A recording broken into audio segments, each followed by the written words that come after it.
Hello everyone, welcome back to my blog.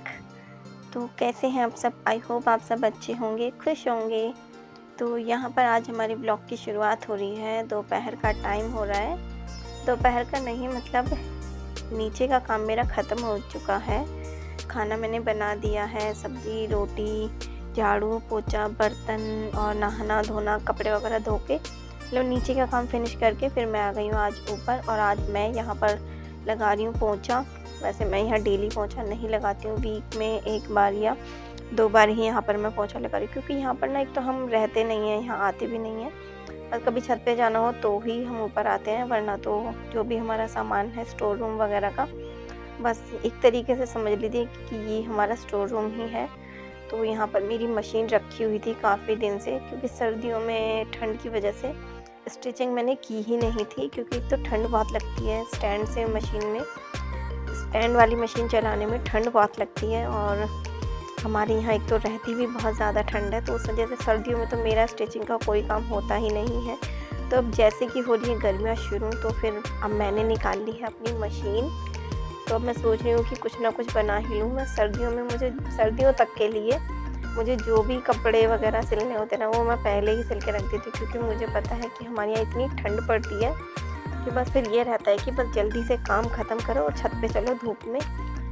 और जैसे कि मौसम चेंज हो रहा है, तो अब धीरे धीरे मैं अपनी सिलाई विलाई का काम शुरू कर रही हूँ। मतलब जो भी मेरे खुद के हैं, घर के हैं, जो भी काम है पेंडिंग जो पड़े हैं काफ़ी दिन से, वो अब मैं धीरे धीरे शुरू कर रही हूँ। तो यहाँ पर ये मेरे 2 पिलो हैं, और इनके ये अंदर के जो कवर हैं ये तो ठीक है, ये मैंने बनाए थे अभी कुछ दिन पहले ही। तो अब मैं सोच रही हूँ इनके ऊपर के लिए मैं और थोड़ा-सा अच्छा-सा कवर बना लूँ, ताकि ये अच्छे लगें। वैसे तो ये कवर के अंदर थे, पर ये दोनों मैंने एक ही कवर में डाले हुए थे, क्योंकि ये बहुत ज़्यादा पतले हो रहे हैं।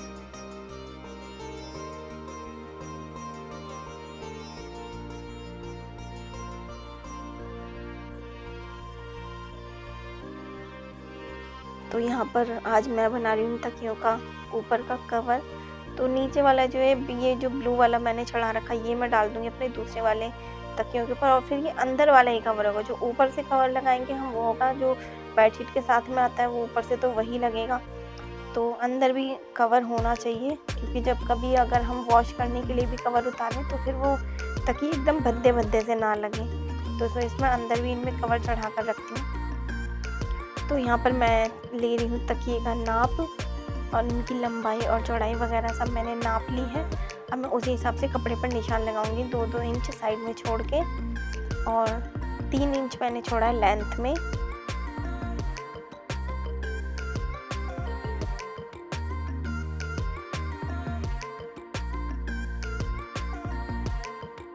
तो चलिए देखते हैं। सबसे पहले हमने लिए तकिए की चौड़ाई, जितनी भी नाप ली थी मैंने तकिए की, जितनी भी है मेरे तकिए की लगभग 14 इंच चौड़ाई थी, और उसकी 23 इंच जो थी तकिए की लंबाई थी। तो यहाँ पर मैंने 15 इंच तो मैंने चौड़ाई ली है, 15 नहीं 16 इंच मैंने चौड़ाई ली है, और 3-4 इंच के करीब एक्स्ट्रा मैंने लंबाई में लिया है, क्योंकि उसमें फ़ोल्ड भी करना होता है और वो ऊपर से लेयर भी आती है ना, तो फिर इसलिए इसमें ज़्यादा चाहिए होता है। लेंथ में तो 3-4 इंच ज़्यादा चाहिए ही होता है। तो यहाँ पर बस बहुत ही सिंपल वे में मैं अपने तकिए की कवर बना लूँगी। इसमें सिर्फ एक ही जॉइंट आने वाला है बस साइडों में। और पहले मैं ना दोनों कवर अलग अलग बना रही थी, फिर मैंने सोचा कि इसमें फिर जॉइंट आ जाएगा, तो इसलिए फिर मैंने किनारी वाली साइड से, जो ऑन फोल्ड जो साइड होती है, उसी साइड से मैं ही निकालूंगी इसको। तो सबसे पहले मैंने नीचे से जितने भी कपड़ा वैसा था ना, जो मतलब बराबर नहीं था, तो सबसे पहले मैंने कपड़े को बराबर कर लिया है, ताकि चारों लेयर बराबर कटें। अब यहाँ पर मैं इसको काटने वाली थी, फिर मैंने सोचा कि चलो यहाँ से नहीं निकाल कर मैं ऊपर की साइड से निकालती हूँ, क्योंकि फिर इसमें ना जोड़ आ जाता। अब फिर मैं इसको नीचे की साइड से ना निकालते हुए फिर मैंने सोचा कि चलो मैं इसको ऊपर की साइड से निकालती हूँ। तो जो मैंने निशान नीचे लगाए थे, वही निशान मैं सेम लेंथ वगैरह के नाप के मैंने ऊपर लगा लिए हैं। तो अब मैं करूँगी इसकी कटिंग।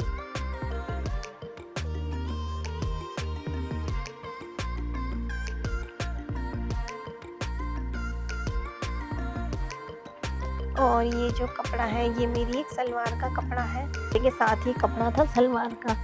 तो अब रेड सलवार जो थी वो मेरे पास कई पड़ी थी पहले ही, तो फिर मैंने उसके साथ में अपनी दूसरी सलवार यूज़ कर ली थी और ये कपड़ा मैंने ऐसे ही रख दिया था कि चलो जब मेरे पास है ऐसी सलवार तो मैं फिर इस कपड़े को मैं क्यों वेस्ट करूँ।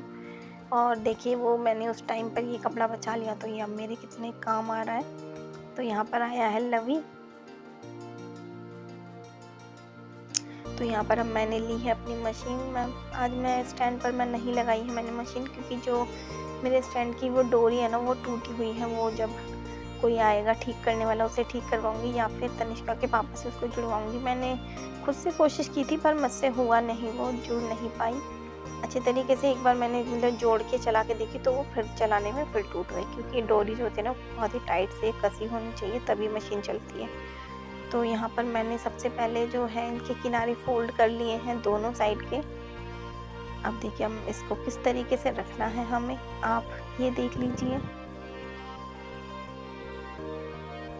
तो यहाँ पर मैंने ये पहले ये चेक किया है कि कौन सा किनारा ऊपर आएगा और कौन से किनारे की साइड मतलब अंदर की साइड में जाएंगी, तो वो चेक करके उसके बाद फिर मैंने जो किनारा है वो फोल्ड किए हैं।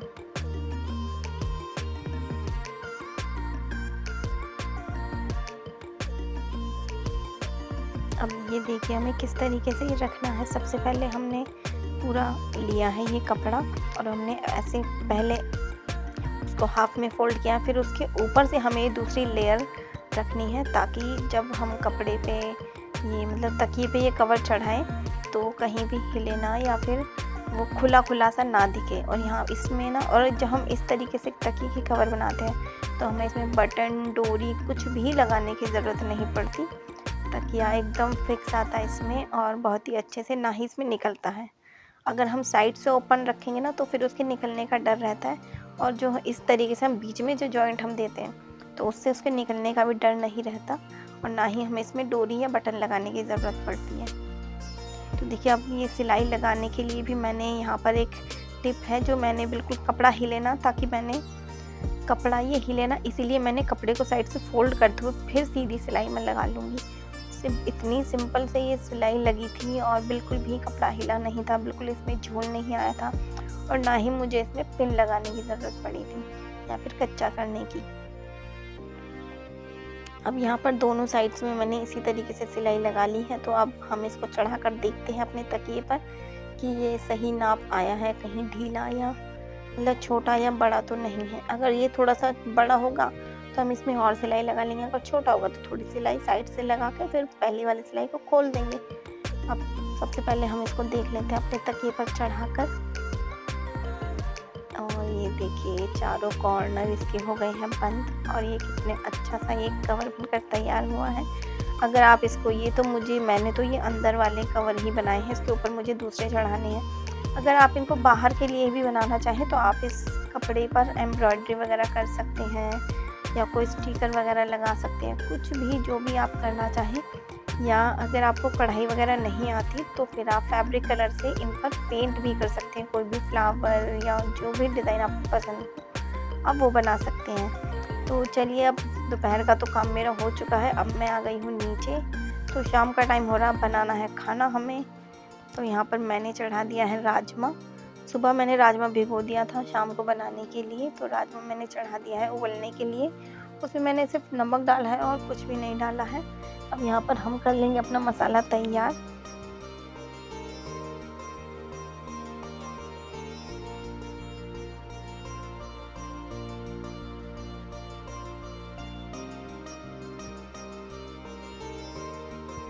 और मसाले में लिया है हमने प्याज, टमाटर, लहसुन, अदरक। इन चारों चीज़ों को हमने अच्छी तरीके से काट धोकर और फिर लिया है चॉपर में। और राजमा जो है मतलब थोड़ा सा इसकी ग्रेवी थोड़ी सी घुली घुली हो ही जाती है, मतलब राजमा में खुद भी एक थिकनेस होती है जो ग्रेवी को काफ़ी गाढ़ा कर देता है। तो इसलिए हमें मिक्सी में ये मसाले पीसने की ज़रूरत नहीं है, चॉपर में ही हम कर लेंगे। और मैंने सारी चीज़ें एक साथ ही की हैं, अलग अलग से नहीं किया है कि प्याज को अलग किया है या टमाटर को अलग से चॉप किया है, नहीं, एक ही साथ मैंने सारी चीज़ें कर ली हैं। हाँ, ये जो चॉपर है ये मेरा थोड़ा सा छोटा है, तो इसमें अगर मैं सारी चीज़ें एक साथ डालती ना तो वो चॉप करना काफ़ी मुश्किल हो जाता है। तो इसलिए मैंने पहले प्याज काट के उसको चॉप कर लिया अच्छे से, फिर मैंने टमाटर और लहसुन वगैरह डालकर फिर ऐसे अच्छे से चॉप किया है। तो वो बहुत ही अच्छे अच्छे तरीके से बहुत ही बारीक सा चॉप हो गया है। तो यहाँ पर अब मैंने रख दिया कढ़ाई, कढ़ाई में डाला है सरसों का तेल, जीरा, तेज़पत्ता और यहाँ पर अब बस मैं ये डाल दूँगी मसाला अपना प्याज टमाटर का। देखिए बहुत ज़्यादा बारीक भी नहीं हुए हैं तो बहुत ज़्यादा मोटे भी नहीं, और राजमा में इस तरीके से ना बड़े अच्छे लगते हैं। क्योंकि अगर ऐसे मिक्सी में पीस कर डालेंगे ना तो एक तो राजमा वैसे ही काफ़ी गाढ़ी उसकी ग्रेवी हो जाती है, और अगर हम उसमें मिक्सी में पीस कर डालते तो वो और ज़्यादा गाढ़ा हो जाता। तो इसी वजह से, और यहाँ मसाले भी मैंने सारे ले लिए हैं। गरम मसाला है, हल्दी है, धनिया है और लाल मिर्ची का पाउडर है। तो ये सारी चीज़ें मैंने पानी में घोल ली हैं, और जब भी हम मसालों को पानी में घोल कर डालते हैं ना तो उससे बड़ा ही डिफरेंट टेस्ट आता है। मम्मी हमेशा मसाले ऐसे ही डालती थी। अब कभी कभार हम जल्दबाजी में होते हैं तो हम सूखे ही मसाले डायरेक्ट तेल में या कढ़ाई में डाल देते हैं और फिर पानी डालते हैं। तो ये जो तरीका है ये काफ़ी अच्छा है, पहले मसाले घोल कर डालने का। तो यहाँ पर अब हमारा राजमे का मसाला हमारा भुन रहा है, तब तक हम लगा लेंगे आटा भी। वैसे तो मैं आज चावल बनाने वाली थी, मतलब राजमे के साथ चावल ही अच्छे लगते हैं, लेकिन ये जो क्लिप है ये है एकादशी की। एकादशी का दिन था तो चावल हम नहीं बना सकते थे, इसीलिए फिर मैंने रोटियां ही बनाई, वरना तो मेरा बड़ा मन था चावल खाने का राजमे के साथ।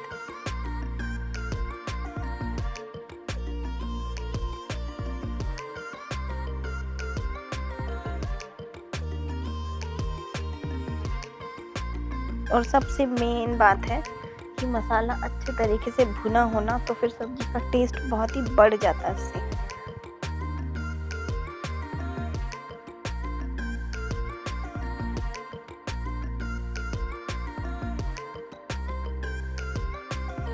यहाँ देखिए मैं पूरा आटा भी लगा लूँगी, तब तक हमारा मसाला ही भुनता रहेगा बिल्कुल स्लो आंच पर। और ये देखिए मैंने आटा भी लगा लिया है, और अब मैं खोलूँगी अपना कुकर। तो कुकर जब मैंने खोला तो राजमे में बिल्कुल भी पानी नहीं था, उसका पूरा पानी सोख लिया था राजमे ने और पकने में। तो यहाँ पर मैंने थोड़ा सा पानी डाल दिया है उसमें। अब थोड़ी सी इसमें ग्रेवी भी चाहिए, तो बस अब ये राजमा इसी तरीके से मैंने डाल दिया है अपनी कढ़ाई में। और जितना भी मुझे पानी चाहिए राजमा में, जितनी भी मुझे पतली रखनी है सब्जी, उस हिसाब से मैं इसमें पानी डाल दूँगी।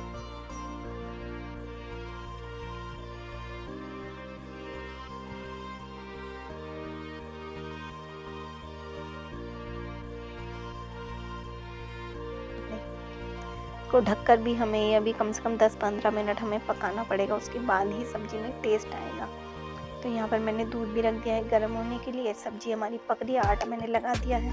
तो अब सबसे पहले मैं कर लूँगी अपनी किचन को क्लीन, बर्तन वगैरह वॉश कर लूँगी, किचन क्लीन कर लूँगी। उसके बाद फिर लास्ट में मैं बनाऊँगी रोटियाँ। तो चलिए अब हम कर लेते हैं अपनी किचन क्लीन।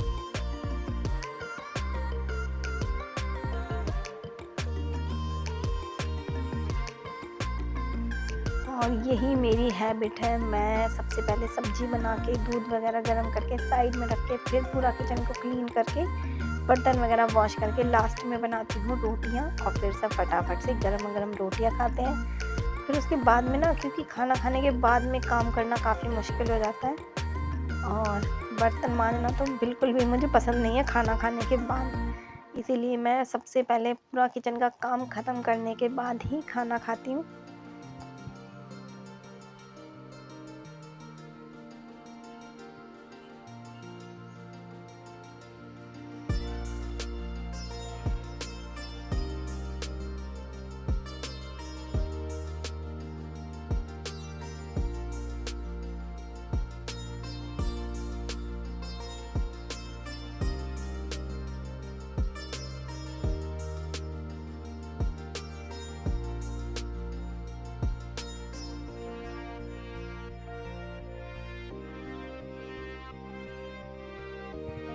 तो यहाँ पर हमारे बर्तन भी हो चुके हैं वॉश।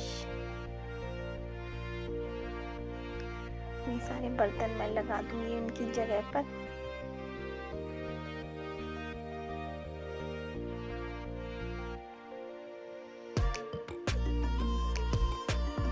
और अगर आपको हमारी वीडियो अच्छी लग रही है तो हमारी वीडियो को शेयर ज़रूर करें, लाइक करें, कमेंट करें, और प्लीज़ प्लीज़ प्लीज़ हमारे चैनल को सब्सक्राइब भी कर लें। और ये देखिए हमारी सब्ज़ी जो है कितनी अच्छे तरीके से पक चुकी है। इसको पकते हुए मतलब जितनी देर में मैंने बर्तन साफ़ किए हैं उतनी देर से ये पक ही रही है। तो ये सब्ज़ी जो है सब्ज़ी की जो काफ़ी गाढ़ी हो गई है। और अब मैं यहाँ लगा रही हूँ तनिष्का के लिए खाना, क्योंकि जब भी राजमा बनता है ना तो तनिष्का और लविश को बहुत पसंद है, तो वो ना उनसे कंट्रोल नहीं होता। और यहाँ तनिष्का भूख से हो रही है बेचैन राजमे को देखकर। और अब मैं लगा रही हूँ तनिष्का की थाली।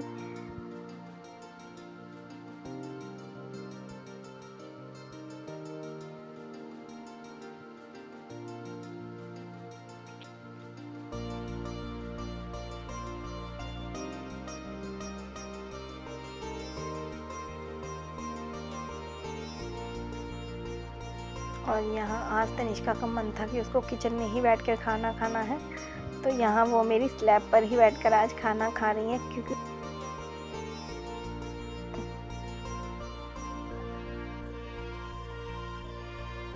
और ये देखिए तनिष्का आज हमारी स्लैब पर ही बैठकर खाना खा रही है, क्योंकि उसको सब्ज़ी खाने से ज़्यादा सब्ज़ी को देखने में मज़ा आ रहा है। उसको कढ़ाई में सब्ज़ी रखी दिख रही है ना, तो वो उसको भी एंजॉय कर रही है इसी।